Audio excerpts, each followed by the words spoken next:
When I was a child, I remembered emphasizing a truth of what I said by making a sign of the cross on my neck, followed by folding into a cross my index or four fingers together. And then it is accompanied by the words, "Totoo talaga." Totoo talaga o totoo talaga. That demonstrate that what I just said is really true. What I saw is true. What I heard was the truth. In adult terms, we call it an oath, panunumpa.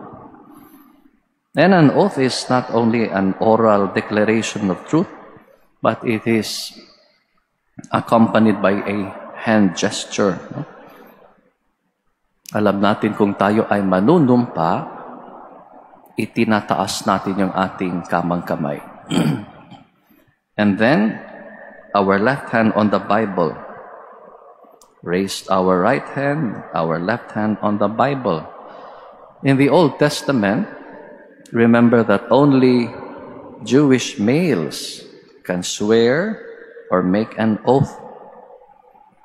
And so in the times of Abraham and Moses, the hand gesture is not raising the right hand. The hand gesture is bringing one's hand underneath a male person's genitalia. That is how they swear in the Old Testament times. And that is why the term for it in Latin, testes, means in English, witness. You witness to something that is true or truthful. We find this in the book of Genesis. In the 24th chapter, Abraham asked his head servant Eliezer, "Eliezer, you make an oath. Put your hand underneath my thigh. Choose a wife for my son Isaac from among my kinsfolks, not from among the Canaanites." Nanunumpa si Eliezer dahil yun ang dapat niyang gawin. And the second instance is in the 47th chapter of Genesis. And there we find Jacob asking Joseph, you make a swear, you make an oath, you swear, do not bury me here in Egypt. Bury me in the land of my ancestors in Canaan. Kaya yun ang ginawa ni Jose. Nanunumpa siya. Saan niya inilagay yung kanyang kanang kamay? Sa ilalim ng hita ng kanyang tatay na si Jacob. Everyone makes an oath. School children are called to recite the panunumpa sa watawat ng Pilipinas. The Pledge of Allegiance, ako ay Pilipino. Buong katapatang nanunumpa sa watawat ng Pilipinas at sa republikang kanyang sinasagisal.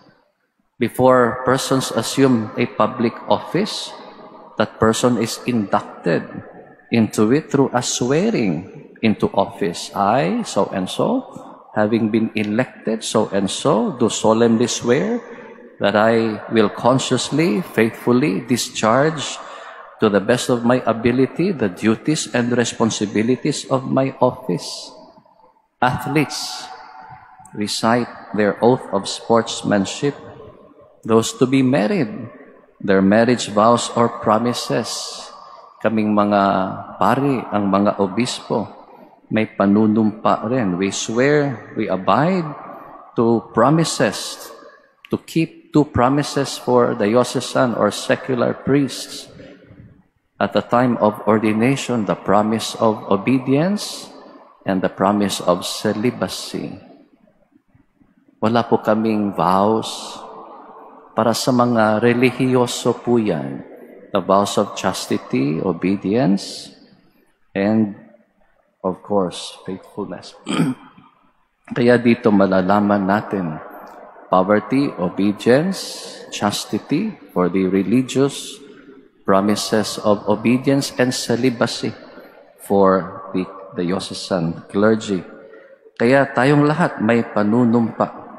So in a word, an oath is a formal promise to fulfill a pledge, often calling on God as witness. And that is why at the end of the oath taker would say, "So help me God." So in essence, the oath is the time when we call on God to be our witness, that God will testify to our truthfulness, to our honesty. So an oath is very binding, and its offense, either by perjury or fraud, is punishable by law. An oath compels us to be truthful, to be honest. Tingnan ninyo yung ating ebanghelyo ngayon. Tinawag ni Jesus yung mga eskriba at mga pariseyo na mga manlilinlang, mandaraya. But Jesus did not use the word liar to call out the Pharisees and the scribes. He used a word in ancient Greek theater, hypocrite. Hypocrites in Greek. A hypocrite in the ancient Greek theater is an actor. He is an actress who speaks, who acts through a mask, facial mask, mascara, and therefore hides his or true feelings and identity.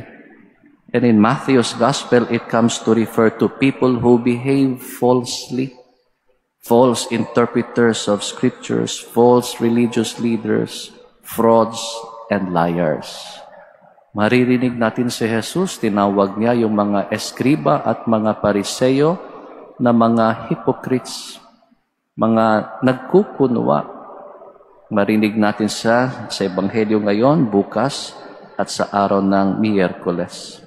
A spouse who commits adultery, violates his or her marital vow, he is or she is a fraud because he or she acts falsely in front of his spouse and children.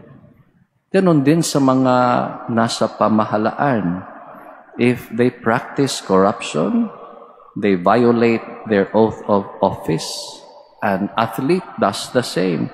If he or she does not play fairly, violates his oath of sportsmanship.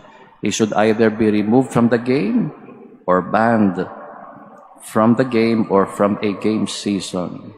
Clerics and religious, if we violate our oaths, our vows, our promises, punishment by restriction, by suspension, by removal, by reduction to the lay state. Jesus insists that we be truthful, we be honest, not simply neutral. In another gospel episode, our Lord said, "Say yes when you mean yes, and no when you mean no, and other than that is from the evil one." Our Lord called the scribes and the Pharisees into this gospel frauds and hypocrites because they were dishonest. They were liars. They were false. And if Jesus only knew how to speak our language, He would have said, "Magpakatotoo kayo." We have often heard of the saying, honesty is the best policy. And the greatest advantage of speaking the truth is that you don't have to force yourself to remember what you said. Ating baunin itong mahalagang aral. If it is not right, don't do it. If it is not true, don't say it.